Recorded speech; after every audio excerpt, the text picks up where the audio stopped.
So welcome for the third DigiCafé, EAEF DigiCafé initiative. And for this conversation, I am pleased to welcome Marineuza Dias from Workplace Options. And this is going to be a very interesting conversation for sure. And Marineuza is going to share a lot of insights, a lot of learnings, and a lot of, lessons learned. Also, things to overcome when considering improving quality and customer experience in employee assistance services. And we're going to also tiptoe a little bit on the AI approach, right? That's the idea. And understand how we can actually do these first steps. How can we not be too unsure? How can we do the first steps and at least have some sharing from Marineuza of lessons learned from practice and from really implementing some of this. So welcome, Marineuza, and I'm so glad that you accepted the invitation to take part. Thank you. And really, it's a pleasure to be here to be speaking about a topic that I'm passionate about and that is impacting a lot the professionals in my area. So yeah, it's a pleasure. Thanks for inviting me. So let's kickstart this conversation. And the first question that I would like to ask you, and I know that you've shared with us in a previous conference, last year's conference, about this, but it's so important that the first question should be this one. Is there a difference between quality and customer experience in employee assistance services? And if so, what are the differences? Okay, yes. Well, it's not so much about differences, but about nuances that create some complexities that we all should be aware of. And in order for us to develop a customer experience and a quality program that is impactful and adapted to the employee assistance services. So let's start by defining customer experience. Customer experience is how a customer feels after every interaction with a company. If we say feels, it means that is all about emotions. After every interaction means that everything is counting to that experience. I hear a lot, and that's an issue that customer experience practitioners usually need to address. People confused with customer service and customer experience. They are not the same.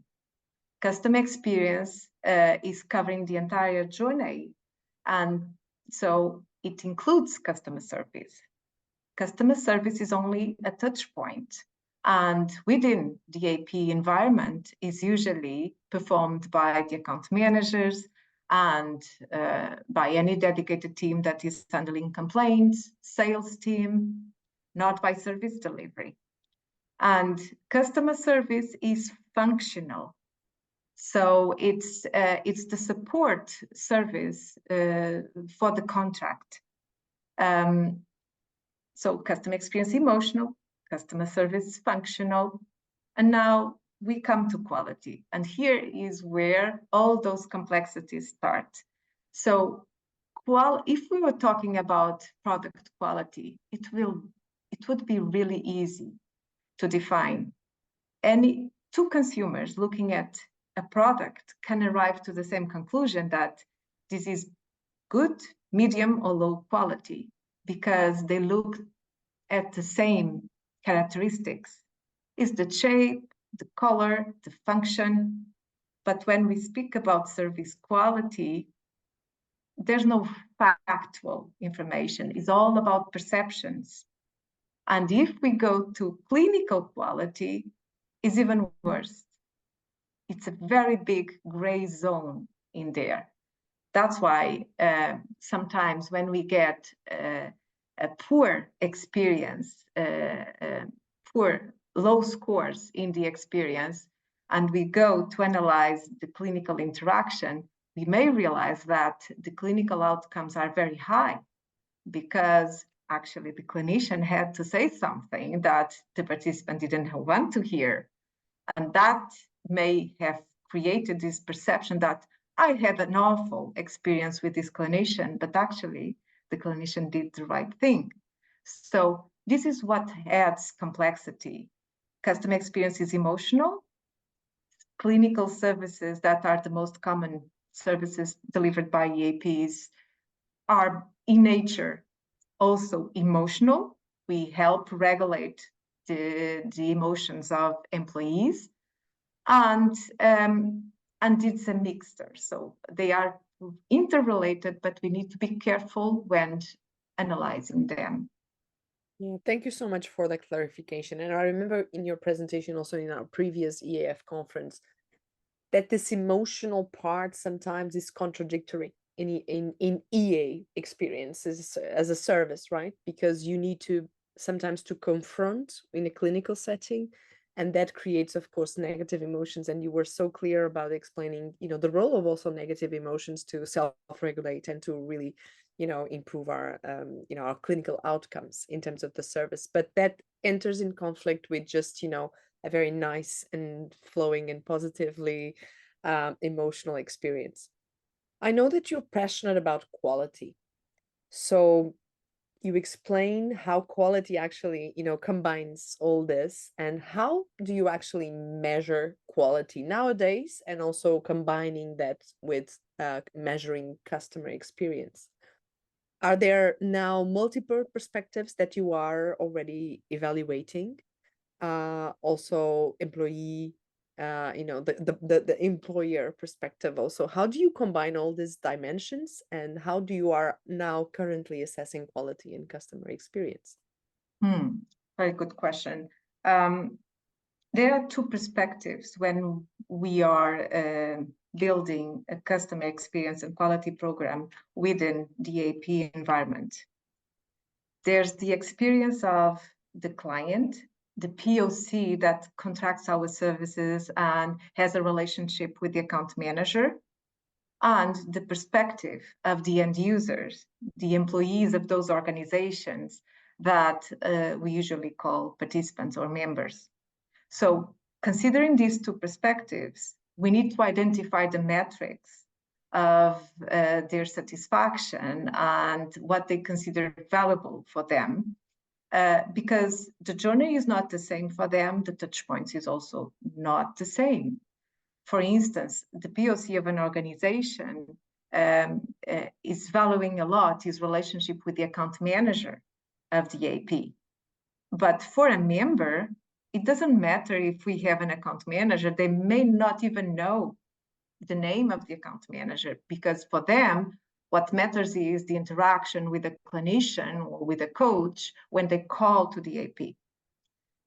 But regardless of the perspective that we take, there are 6 sets of metrics that we need to see combined, ideally in a dashboard, and AI helps a lot with that. That is putting together different sources of information in one dashboard only, so we can have an overview on what is happening. The first set of metrics is, of course, asking the POC and the members what is their opinion about the services that they received.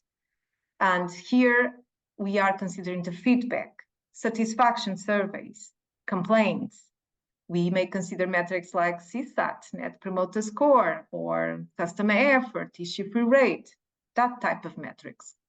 But then we need to consider something else, that is operational metrics, because those impact a lot their experience. Operational metrics like answering time, abandonment rate, and that impacts both the POC, because if they are trying to speak to the account manager and the account manager does not reply on time, the satisfaction scores of the first set of metrics that I told you about will drop. And when we analyze, the root cause is because of the answering time. So they are interrelated, so we can't see them separated. Then we have another set of metrics that are the SLAs, service level agreements that we added to the contract, our promise to the client. This needs to be monitored. Then the service outcome. So I told you that service clinical quality is really important to be measured. There are other frameworks being used to measure the service outcome. For instance, coaching services has their own frameworks. There are EAPs using ROI, BOI, so there are different approaches to these metrics. There's also internal check-ins that quality does on processes, cases. These are audits. This generates a score that help us to understand that. But there's also one final set of metrics that we tend to forget and does a huge impact in the AP environment in delivering services. That is our own employee satisfaction. We may identify a poor experience because a process is not being followed consistently. But is the process really easy for our employees to follow? Is that providing a good experience? And there's this saying that if you're not happy, you can't make anyone happy. So these are the set of metrics that we need to consider and combine them. AI helps a lot with that because now we are doing that exactly, that is putting together all of them and understanding how can we improve when looking into this dashboard. As you explained, Marineuza, it's very complex. So you need to really look into different angles, different type of indicators and perspectives to really evaluate quality.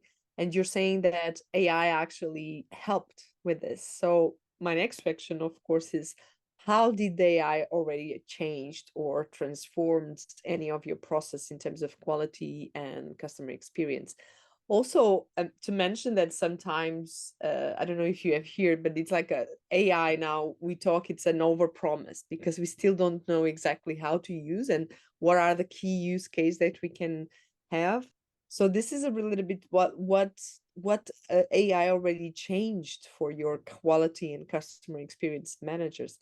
And if you feel any challenges also with these changes and transformation that you are already implementing. Definitely. I mean, all the quality and customer experience professionals are going through these changes. The biggest change in our profession is data analysis. As you know, a quality professional needs to relies on data to identify trends, opportunities for improvement. So we used to do monthly reports, quarterly reports that would take us days, if not weeks, to publish. By the time we were publishing, it was already outdated. I mean, 1 month passed, and we could look into a process that had been changed, and now this report is irrelevant. And these reports were being created by professionals that has statistical analysis, that more than one, actually 3. And so this was time consuming. With AI, we have the possibility of analyze huge amounts of data by clicking in one button and moving variables to the center of our screen and correlate them, asking questions like, what makes the satisfaction increase? If I do a change in another variable, would that increase? So doing these tests, this is only possible with artificial intelligence. And we have now the possibility to have access to real-time data. So that is a big change. The second one is there are lots of organizations launching new methods to deliver services. And that requires from quality professionals and customer experience professionals, the implementation of new processes to ensure consistency in delivering those services. For instance, a chatbot. How we need to have behind the chatbot a process where we review what is the experience that this chatbot is creating. Is it's responses to the queries of a client relevant, making sense. So we need to develop those new processes right now. Mm-hmm. And another thing that is happening is the automation of quality management tasks, routine tasks. For instance, we have a huge auditing program at WPO. We audit calls, we audit cases, processes, and we are currently training an AI model so we can get all our calls pre-scored in order we can focus on auditing only the ones that have a low score, so we can increase the level of care. And this is changing completely the way we operate in terms of quality and customer experience. But there's lots of challenges right now. The challenges are not only related to my team, but to many people inside the organization, and actually our clients are also mentioning some of those challenges. First one, lack of knowledge. You just said, what is AI and how that works? Second, a fear to be replaced by AI. When we were launching this prediction, auditing scores that are predicted by AI, the first thing was some clinicians telling us, are you replacing us by a bot? No, we are not. This will help us. Another thing that is happening is an increase in security threats, because think with me, the APs collect lots of information from the members, and it makes us attractive for hackers, and we need to increase the security and understand what are them doing. So these are a few things. For instance, lack of trust on solutions that involve AI, reliability, effectiveness of AI solutions, the ones that are clinical in nature. People don't trust, and it's okay. We think that is actually a very good mindset, because we really need to understand how that was configured. I mean, AI solutions are built by human beings. So what was the mindset and the purpose of those human beings that created that? So we are going through all these challenges. And at the same time, Marineuza, you were saying you are still training the model for the pre-score of every call, of every intervention, or any touch point, right? So you are training the model as you go. Do you have also on the behind, you have validation of that if it's working, you know, the pre-score and the evaluation of the touch point? Do you validate? Do you audit also? You know, the language model. So do you audit the artificial intelligence in a way? Yeah, so we are still training it, and with training we have a multidisciplinary team that is training the model. We have clinicians, we have quality and customer experience team members, we have people from work life, from all the departments are doing this, the service delivery departments, which means that and we need to generate audits. So the way we train the model is by doing audits on calls. A human being is saying that, yes, this was a good call. No, this wasn't. We are not seeing a risk assessment being done. It should have been done. And so AI will learn with these evaluations done by human beings. Human beings that are experts on those areas.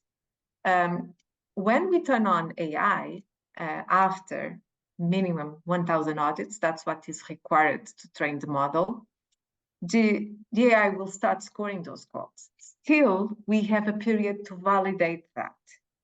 Because if a human being, an auditor from clinical team or from another team, or even from quality, is not calibrated, let's imagine they have been saying, yes, the clinician did something in error, AI will be confused because he will start seeing, so every time I hear these on the calls, I should mark yes.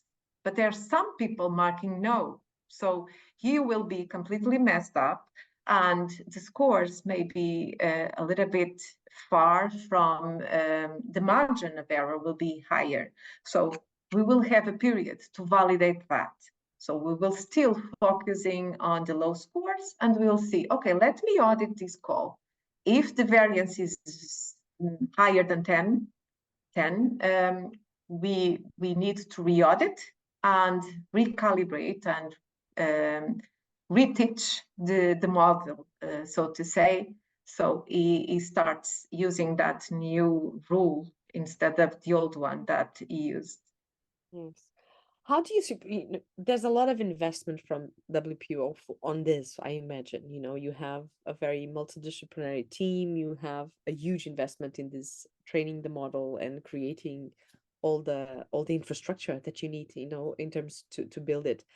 How do you see small employee systems provider? I know that we didn't agree on this question, but this comes in hand because how do you see a more smaller employee system provider still being in touch with this AI, integration or any kind of improvement that he can make in terms of auditing or ensuring quality or ensuring customer experience? Do you see it is still possible for small providers? How do you picture? Because I imagine that the investment that WPO is making is it's immense, I imagine. But just your personal opinion, if you think it's still possible for small EAP providers to actually be using some kind of technology similar to this. Well, we are using AI right now that comes attached to any system that you may acquire for the organization. We have the system where we do surveys has now AI integrated. So there's not much choice because the providers, the vendors of these systems are integrating AI already. That's a way for them to keep being relevant. We have always had an auditing program, and not with AI, but we were using the systems that we had, the call recording system, to listen to the call, and we developed an evaluation form, and we were monitoring the results on that evaluation form. There was a time where that evaluation form was in Excel, and then the call was attached to the Excel, and we were driving changes and behaviors with that. So the process was very easy. I imagine that nowadays there's very not that expensive systems that may give us the possibility to do that. But it depends on the small providers. Are them recording the calls? Or there are some small providers that are our partners, for instance, that don't record the calls. So how do we ensure that quality?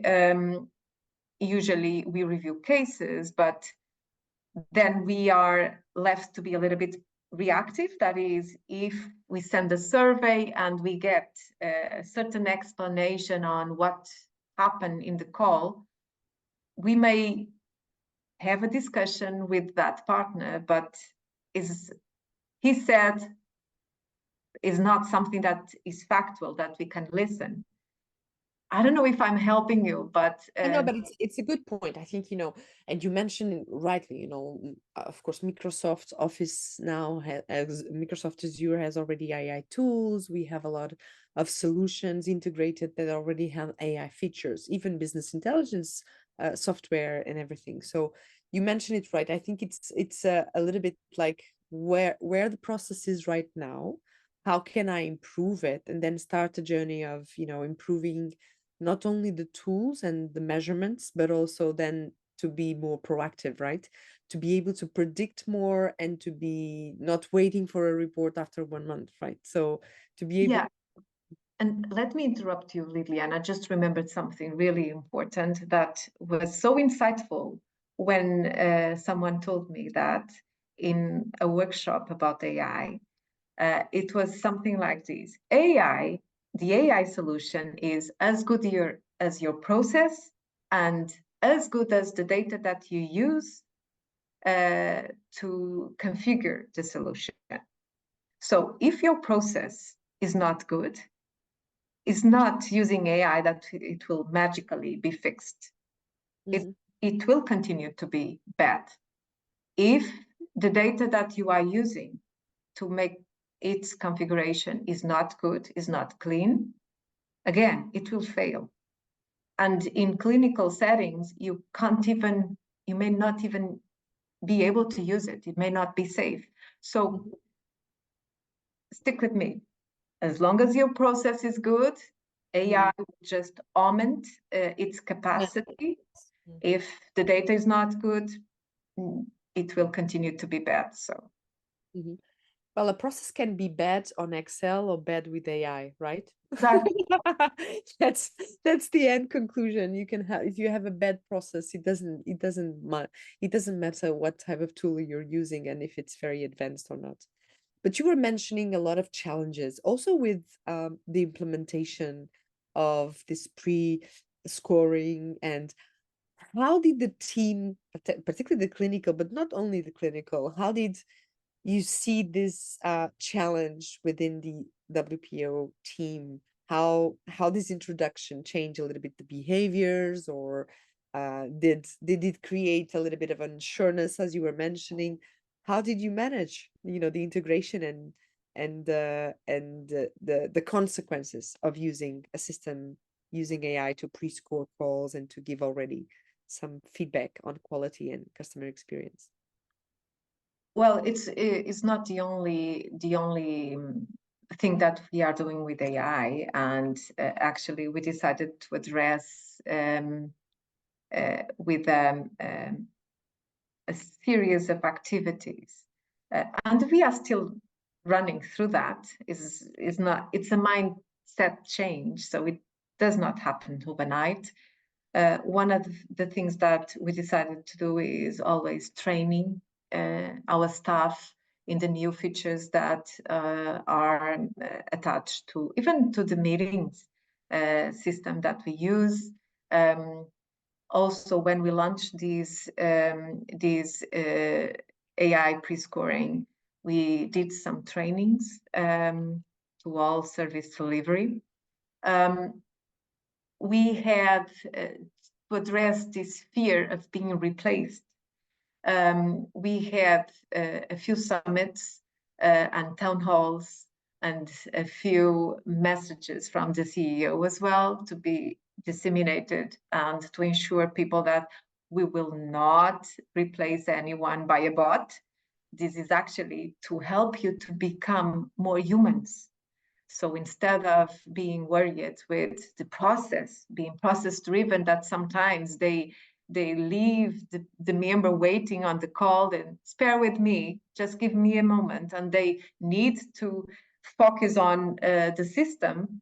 Instead of doing that, they will be all the time with the participant, focusing exactly on finding a solution to the participant. So we did that. Another thing that is being taken very seriously by WPO is the security of the information. So there's lots of exhaustive analysis of digital applications, safety, and finding governance frameworks for us to assess the solutions that we are getting from clients and that we are providing. It's pretty much that. I'm still having one-on-one conversations about what is AI. And once I explain them, they say, "Oh, is that all?" Yes, it's pretty direct what AI does. I mean, this learns with us. We are the ones that can use it badly for good purpose or bad purpose is a tool, like any other tool, like a weapon. So, and that's what we need to understand, that it's not AI that is bad, is the people that are behind it that can do lots of things that we may not be aware of. So one of the things that my colleague from Security Information told me is that, you know, the concept around AI right now is that is a black box. Is recording everything that human being does. So like the black box of an airplane, but we need to open it and analyze what was done, how it was done, what data was used to make the configuration of that. So, yeah, we are in the first steps. It's kind of sometimes scary, but at the same time, it doesn't need to be something very complex to understand that we are using and training an intelligence, right? But that we need still to be completely human, and particularly in a field such as employee assistance, if you leave the human perspective of it, it becomes a little bit very, how to say, strange to imagine a fully automated employee assistance service. yeah, exactly. You know what happened? Last week we had the staff summit, and I ran an exercise with them where we were mapping the experience of a member, and I added a swim lane for them to map technology. And I didn't give them any guidelines just to avoid any reactions against AI, because there are certain stages in the member journey where it's, for me, is direct. Put AI doing that instead of a human being, because it's time consuming and I don't see any value. But I refrain from saying anything, just controlling my words and just explain to them each system that we have. And in the end of the summit, because I didn't participate, I just launched the exercise. The result, the outcome was amazing. Once they understood that actually AI can help them to perform their tasks much quicker, in order they can actually speak with the member only. That's my best work. That's what I ideally would love to do only. They were the first ones suggesting where to put AI. And that was almost in every stage. And I found that so interesting that when we explain to people what AI is, they are actually able to come up with solutions. And when they are involved in these, they are able to be innovative, because it's not only within the EAP environment. We are all consumers. I'm totally sure that you have apps in your phone and you use some products where you use AI. So we are all perfectly able to come up with solutions with AI, because that's what we are right now dealing with. And also solving the issue of employee satisfaction in a way that they can participate in use case specifically to help them, manage better their workload, the ability to address, their challenges at work. And also, I think, as you mentioned, you cannot guarantee client satisfaction or a fantastic customer experience if you have employees that are not happy, that are not satisfied with the design, the work design, what they are dealing with. So involving the employees in identifying the activities or the specific use case for AI, it's something very interesting. And I think it solves the issue of getting people involved in trying to make you work human again, right? Exactly. And we had that experience once when we launched the pre-auditing scoring. Everybody was so reactive. And the opposite happened with the staff summit, because it was the other way around. That is, I'm actually in the position of finding a better solution in order I can provide my best work to this member. And they understood that the AI solution can help us on that. It was a different approach, and it resulted really well.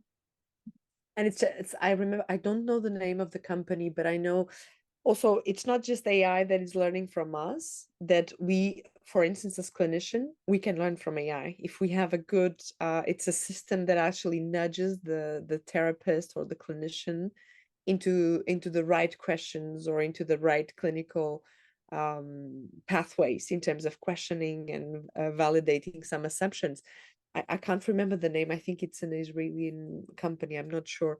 But I mentioned it when we were preparing this call, that it's very interesting. It's also the system nudging the clinicians and getting them even better in their skills and their capacity to address employees' challenges.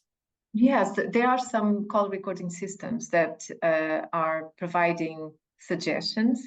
So the system is recording, transcribing, and after a while, they identify through the words of the participant that they need more empathy, let's imagine. So they suggest some phrases for the person that is on the phone to say, because that will create a better experience. Well, I don't know how that works. I think we need to test it.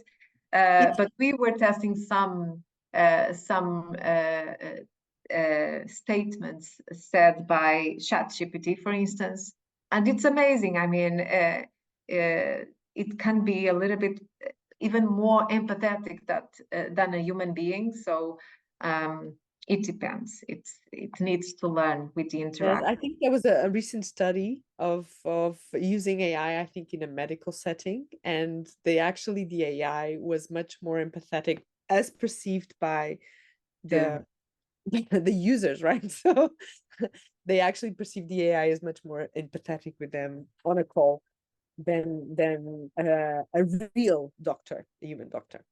So, Marineuza, thank you so much. I'm going to open the floor for the ones that are joining us in this third DigiCafé. Please, if you can, just, switch on your camera, switch on your microphone. And then if you have any comments, questions, reflections while we were sharing and discussing this topic with Marineuza, do come up with any question. Also on the chat, if you feel more comfortable, do participate in this conversation. It's not just a one-on-one conversation.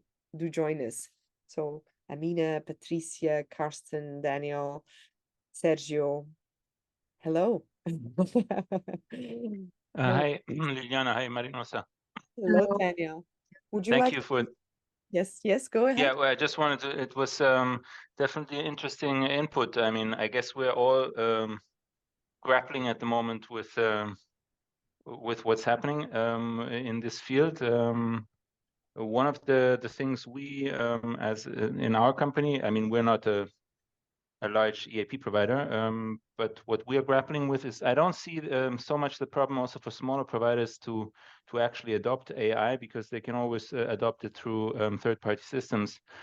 One of the problems we are facing is, of course, maybe the Germans are a bit particular, is the question of GDPR compliance, because of course I mean, most of the systems at the moment available are let's say situated in the US, and things like training data, I mean, using client data to train whatever is highly complicated in Germany, on the one hand from a legal perspective, on the other hand, of course, also from the client point. So I was wondering whether what you do there as Workplace Options to ensure that no data is used, for example, for training a system which then is transferred to areas where it's not supposed to be transferred to. Daniel, I'm not sure if I will respond totally to your question, but Okay. We have implemented GDPR statements in all the call recordings, in all the lines. When we did that some years ago, when the GDPR was launched, there was a huge number of complaints because people were waiting until they could hear the entire statement that as per GDPR, we need to do this and that. And they would have to accept to share their data, having their call recording or not. And all of that was done in the call. So when they don't accept, the call is still answered, but we don't keep their data, which means that if later they want to follow up, we don't know who they are. We don't have a participant card. It's anonymous because they didn't share that with us. So we respect that, but we also make them aware that if they want to follow that route, they may have limited services. And because let's imagine that we want to refer them to an in-person counselor. The in-person counselor needs their details minimum, and in order to find someone close to them, we need to know where they are, minimum postal codes, so we identify the best resources close to them. So that was the way we did many years ago. There are some clients bringing new scenarios. For instance, we have some clients that can only be handled in Europe by countries. And so that is blocked in the system. The system does not allow anyone in US that logs into the same system that I log in to see the client records. So I think that security team has had hard moments here managing all of these, but they have been successful in certain things. Okay, just one add-on then, because we have now, and it's not a joke, we have 3 large clients who have asked us to contractually undersign and that we will not use AI with their with their employees for the next 2 years. So we had to basically guarantee that we will not use in the. I'm not saying about. I mean, if you have just a customer service request, but any kind of interaction where we do counseling, we had to commit to not using AI in this field. That's just interesting. I think it's probably, again, it's a German thing, but I was surprised because it's the company, not employees, individual employees, but companies telling us that. So well, we don't have actually any AI or a bot or doing that type of interactions yet, or that I don't even think we will have. And there's European regulation, EU Act or something that has some rules around that. For instance, if you are using a bot to speak with a participant, they need to know that that's a bot. It's not a human being, and they need to accept speaking to that bot. So that's part of the regulation. I don't know of any requests from clients on not using AI, and what type of AI are they referring to? Because AI is nowadays being used for so many things that you don't even know that's AI. Because for the transcription of this, what we're just talking about is transcribed by AI. So it's yeah, exactly. Even Zoom has it built in, right? Already. But I was just, do you think, Daniel, that this is like to be extra cautious from the client side? They want to ensure that their providers are not using any kind of data to train models, data from their employees. Do you think it's just to be extra cautious? Well, I mean, with the German particularity is on the one hand that we have the employee participation, so we always have representatives, so-called Betriebsräte, and usually large companies always have problems when it comes to things where potentially there can be a kind of control of employees. That's one thing. But the interesting thing in these 3 clients is that they're all clients which are actually in the development of AI. Oh. So it's really interesting to see that, because I mean, I think it's also natural. Let's be honest. I mean, on the one hand, there are huge potentials, but on the other hand, of course, it's a bit spooky, the whole process, and there are a lot of fears from being replaced, but also all the control possibilities you have. So probably it's simply a bit of caution, because yeah, the process is very fast, and a lot of people are jumping on also now into some of these let's say trends without really having understood what it means and what are the risks. Right. Yeah, I would agree that, and security team shared with me that there are some clients asking, what are you doing with our data? So there are some statements being added to the contracts for them to understand what are they committing with and what are we doing with their data. So I agree, it's a comprehensible concern. I would ask as well that, because once you know what is AI and what you can do with the data, AI is nothing without data. So that's when you raise more issues. So okay, very interesting and nice to join in, Daniel. Any other questions from Patricia, Amina, Karsten, Erbath? I don't know the first name. No. Also, Marineuza, you will be presenting in our, very, very soon to come conference, right? You will be also presenting. And the topic, could you share with us? I will be co-hosting the presentation actually with my colleague Maria. I'll be honest, we are still drafting it. We are trying to do an exercise, a workshop with the attendees of the conference. Maria is a clinician, I'm coach and from quality, so we have sometimes conflicting interests. We are all trying to reach the same, but interests on AI and machine learning solutions can be conflicting. But what we will be discussing is AI applied to some clinical digital tools and the problems that it poses, safety concerns,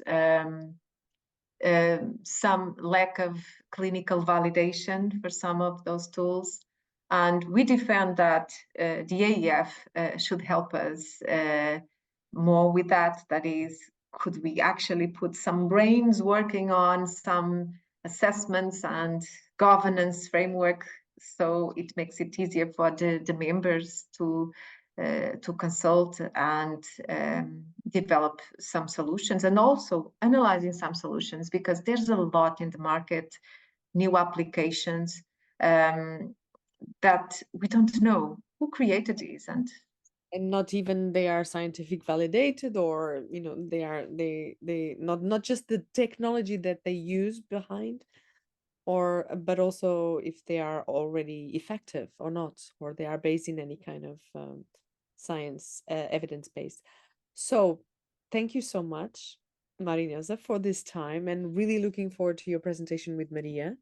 And for the ones that join us, the live DigiCafé, thank you for coming. And this was the third DigiCafé, full of, considering all the small steps that we are already implementing, whether big provider, small provider, what can we do to actually improve our quality and customer experience?